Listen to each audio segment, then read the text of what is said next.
Hey everyone, I'm Jack Ferdman, and this is Rewatching Oscars Movie Minute. It's Foreign Film Friday, and today's film is the Italian classic that was released in 1954, but was eligible for the Oscars only in 1956, La Strada. One Oscar-nominated film? Let's go.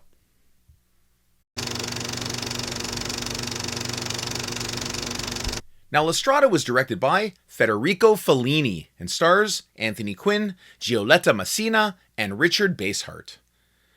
Now, Fellini's La Strada is one of those films that quietly devastates you.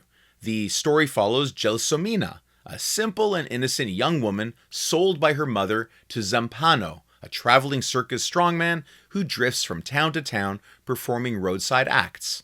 Along their journey, Gelsomina struggles to understand her place in the world while desperately trying to search for kindness, meaning, and human connection in an often cold and unforgiving environment. Now, Anthony Quinn is outstanding as the brutish and emotionally damaged Zampano, bringing both intimidation and buried sadness to the role. And Richard Basehart is also wonderful as the fool, whose warmth and philosophy become central to the film's emotional core. But this is Giulietta Masina's film, from beginning to end. Her performance is absolute perfection. There's a reason she's often been called the female Charlie Chaplin. Her physical expressions, wide-eyed innocence, and heartbreaking vulnerability communicate more than pages of dialogue ever could. Masina, who was Fellini's real-life wife, creates one of the most emotionally affecting performances in cinema history. Masina's character named Gelsomina is important too, because Gelsomino in Italian is jasmine flower.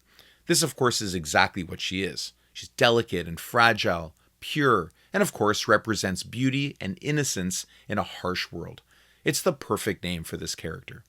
Now, visually, La Strada is stunning. The black and white cinematography uses light and shadow beautifully, especially within the circus imagery and lowly roadside settings.